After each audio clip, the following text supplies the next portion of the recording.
Hi guys, welcome back to my YouTube video. Thanks for coming back. So in today's video I'm making a natural skincare balm. These are my tools and my products, and I'll leave everything in the description box down below. So to begin, I'm going to start off using the beeswax. Beeswax is good for softening the skin, it's good for reducing stretch marks, it's good for babies, especially when they have diaper rash, and it's good to protect your skin as well. So I thought that this digital scale was going to work for me, and it was not, so I had to resort to using the measuring cups and spoons. So yeah, in future just check your equipment before you start filming if you're a YouTuber. So I'm going to do 1 cup of each butter, and I've just listed the benefits of using beeswax.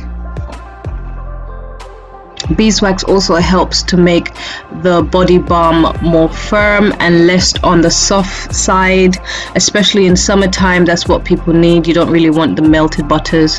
Now I'm going in with cocoa butter. This is good for soft skin. It recovers the skin, it soothes the skin, and it's good for reducing stretch marks. And I'm trying to do 1 cup of that as well.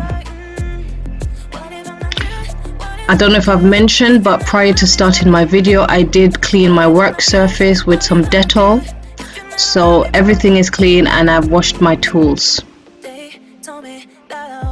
Now I'm going in with some mango butter. Mango is good for tightening the skin and making it firm. It's rich in vitamin C, which helps to plump the skin. It's rich in vitamin A, and it's good for sensitive skin.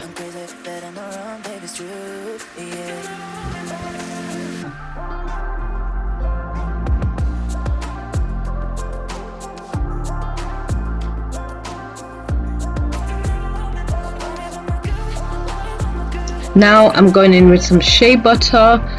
Shea butter is extracted from the fat of the nut tree, the shea tree in Africa. It's good for moisture, it's good for anti-inflammatory properties, and it doesn't have an oily feeling to it.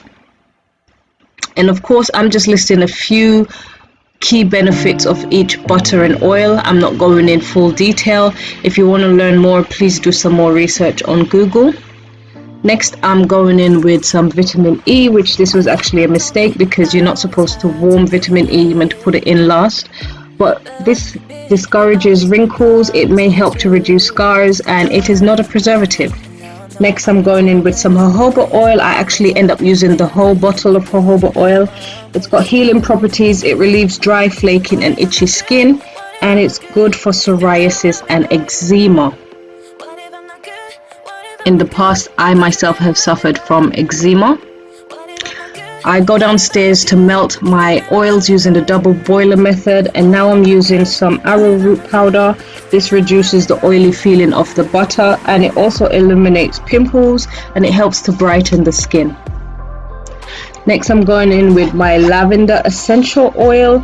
It's got a relaxing scent, it reduces skin irritation, it helps with bug bites, and it smells great. So I really wanted to use the lavender because I recently got some mosquito bites when I traveled to Jamaica, and I put some more vitamin E oil at the end once the oil cools down, so that it can just help to, you know, do its job without being the nutrients being burnt out because of the heat.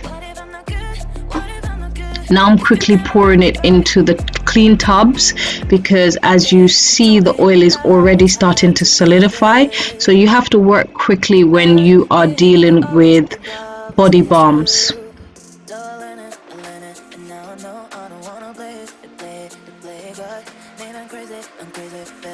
And this product can last you a very long time.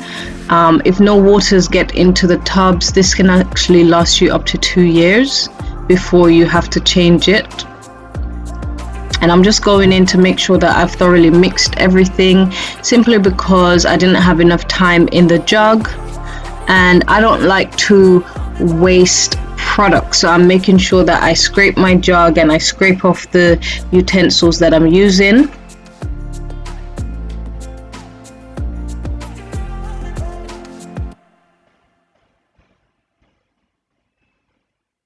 And these are the lids. I'll put those on once the body balms become hard. So this is what they look like when they're still liquid, and this is what they look like when they're solidified a little bit, and this is when they finally cool down. So thank you guys for watching, and I'll see you in my next video.